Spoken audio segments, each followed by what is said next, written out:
have a two-page layout today that I want to do.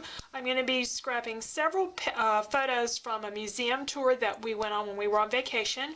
I have a photo of each of us to go on a page by itself, and then I have several photos that I did in the 3x4 size, and my intention was to cut these up and use them on a page in some way, and then I ended up with these pocketed page protectors, and I thought this would fit in there perfectly since I oriented all of them so that they could fit. It just so happened to work that I had the right number to fit in these particular sleeves. I've also got the museum map that also fit perfectly in this, so it's just made for it. In this upper corner, I'm going to do some journaling and some embellishment, and I thought I would use this strip for the title and arrange the pages so that the pocketed page protector is on the left and the individual page is on the right. I want to do that because I have some other things from the trip that I think I'll be doing before this that would also use the pocketed page protector. So just kind of trying to plan ahead a little bit. That doesn't always work out, but I'm hoping it will this time. So let's look at the sketch. I'm going to have the title in that 2x12 section, as I said, and then the photos over here.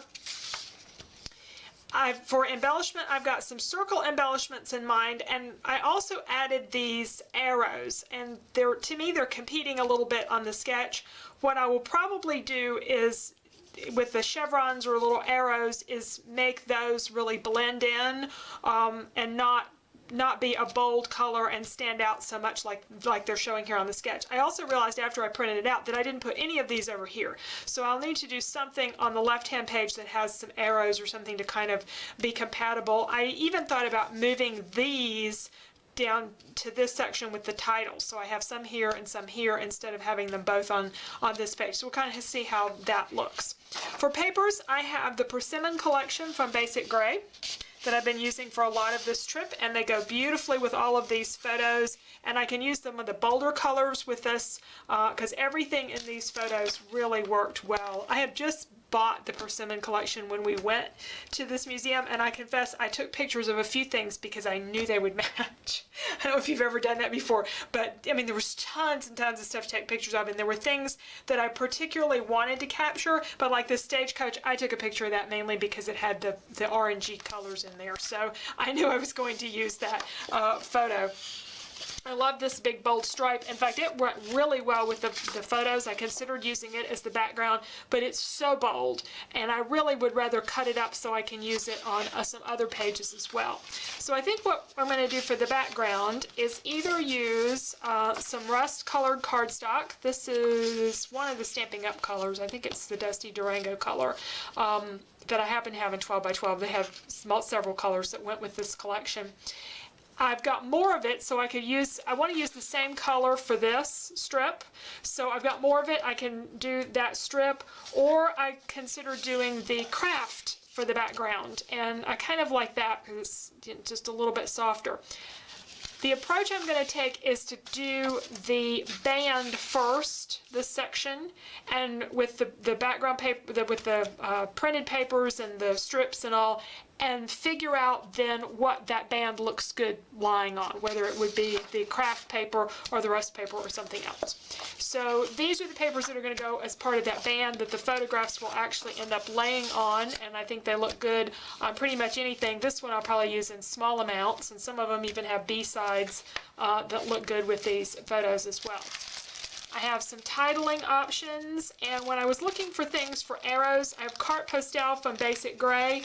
This had a lot of arrows, and it has some of these little chevrons. I don't know if it has enough of anything, but I'm going to go through that and see what's in there. And then those circle embellishments I'm going to cut with the Cricut. There's something that I've used before off of one of the cartridges that looks sort of like spokes in a wheel, and I think that's really relevant for this. This was the Henry Ford Museum in Detroit, and I think that those would go really well. So those are my products, and it's time to start building that band so I can figure out the background paper. Laying my photos out on several of these papers. The polka dot I like. It's a little bit playful for these photos, and I have another layout I may save it for. I keep coming back to this stripe because it goes so well with the photos. Normally I cut stripes up for accents. I may do something a little different. This paper, I'm going to cover up some of it so you can see it, I also think would make a great accent. I could do, you know, the little polka dot in a larger amount or just a strip of them. Leaning down towards though of using the stripe as the main background for the band.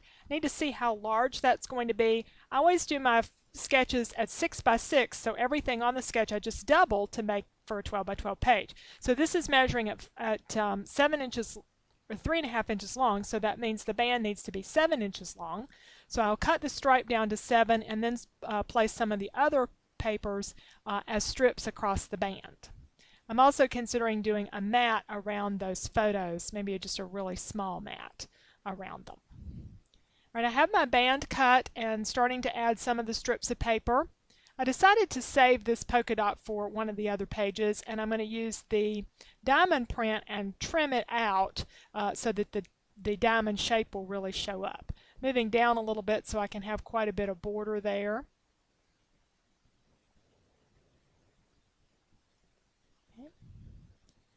Then that can lay down at the bottom underneath that reddish rusted red strip. So you see a little bit of the diamond print. And I think I'll do one more strip of it, but do just one row of diamonds. So this will be a little more intricate cutting to keep from cutting it in two. But it'll really show off that print there. So that's how my band is shaping up, and we need to pick a background. I was leaning towards the craft. That's really where I figured I would go with this because it was calmer and I just thought it would look better. And as I put the rust there, though, I was really surprised at how it made everything pop, and it just looked really good. Not just with the photos on that page, but also with the photos in the museum map on the other side. I have a little bit of blue paper there left from the back of one of the other designer papers that I can use to trim it with. And I'm trying the craft again, but it looks like that rust color is going to be a good match. Now I have one other concern. My lettering is going to end up being black lettering. I don't have any dark blue letters, and since I'm going to have black lettering on rust, I don't want it to look like Halloween, but I think it's going to work. And as I say, there's some rust in that museum map, so I think that color is going to work very well together. So I'm still working on what I'm going to place there. I do have a ticket from the museum, and it's got some nice print on it, so I'm going to cut some of that up, I think, and use it as part of the decoration. Looking for the second word here, or third word here. I have Henry Ford, and I'm planning to put the word museum. I was going to use the October afternoon stickers, but they're a little small, so I have some other thickers here that are a little bit larger. But I'm not real enthused about those either. I think I need something a little bigger. So I go back to my stash of thickers, and I found this, I think, is rain boots, and I've got 2 packs of these, so I can go through and pull out enough letters to spell out museum. And then that's going to lay over on the left-hand page, going up and down, and I'm going to put an arrow or chevrons or something down there. What I think I'm going to do is do one of the large chevrons on the left and one on the right with the 2 small chevrons, since those kind of need to blend in anyway. And I'm just going to trim out this little design from the ticket. It's nice to work memorabilia into a page if you can. Of course, I have the pockets there to put things in, but all I really want from the ticket is this little "Take It Forward" saying, and has a little bit of their logo on it. So that makes a nice embellishment. Now over here on the left, this card also needs some of this same color, so I'm going to need to take some of these paper strips and add them. I'm also matting the photos. The mat is 4 1/8 by 6 1/8 for 4 by 6 photos. I just want a really, really small mat there to frame those in. The chevrons are getting a bit lost on that striped paper, so if I put them down on the photo, I think they'll work.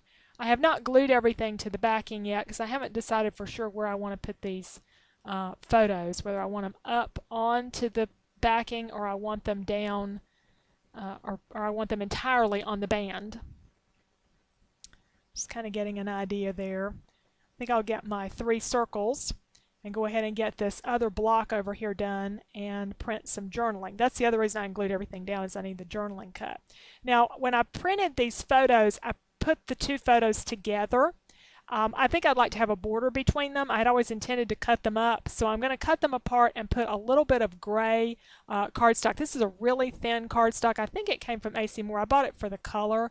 In this case, it's perfect because I don't need to add a lot of bulk in here, since they'll end up with something on the back side of these pockets as well. So sorry about my head there, but I'm just getting a very narrow dark gray border between the 2 photos, and I think that helps the appearance of them a lot. Sometimes I run my photos right together, and sometimes it doesn't look so hot. In this case, they were so busy. All right, now my cuts from the Cricut. I want to put a brad in the middle, and I don't have enough silver brads. But I do have silver embossing powder. So if I use tweezers, it's very important to use tweezers for this because your hands will get burnt, trust me. So I use my tweezers to hold my brad that I've dipped in Versamark and in silver embossing powder, and that's going to create a nice silver finish. It's a duller color than the silver, the one silver brad I had, but I think it's going to work out nicely. So I'll do 3 of those. Also, the yellow paper that I was using to cut my little, I don't know, spokes, I guess you'd call them, it wasn't quite the right shade, so I'm just adding a little ink over the top of it to recolor it, and that worked. I tried it on a sample piece, and that seemed to work really well. So I have all those in place. I've got my journaling printed out, and it's time to figure out exactly where those photos go. I think they look better up there on the band and instead of floating off of it.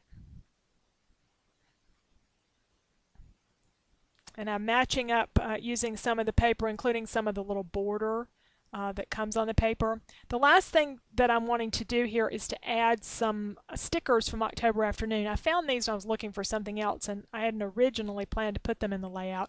But they're old-fashioned words like roller skates, and, well, roller skates is not old-fashioned, but payphone and 8-track tapes and things like that that you wouldn't use just every day on a layout. And I thought they might go well with the kinds of stuff that was in the museum. Unfortunately, they didn't. I put them on there, and I really didn't like them, so I ended up taking that back off. Got my 2 pages done. Let's look and see where we are with the sketch. Instead of the tab to go underneath, I did add a tab from the sticker sheet, and that kind of brings this gold up here. And then did the arrows here, but the ones that were here I put down on with the title, and added part of the ticket as embellishment. Got my circles there, and then going across here I have my same circle embellishment, some more journaling, and some more of the same color. Going across, I split these photos and added a little bit of a border in between them, still tucked the museum map into this pocket, and I think that's the page. So thanks for watching. I hope you'll check out my blog for more information. I got to use my cardstock in some fun ways here, and I have a whole class on that that you can find over on my blog. Thanks for watching today.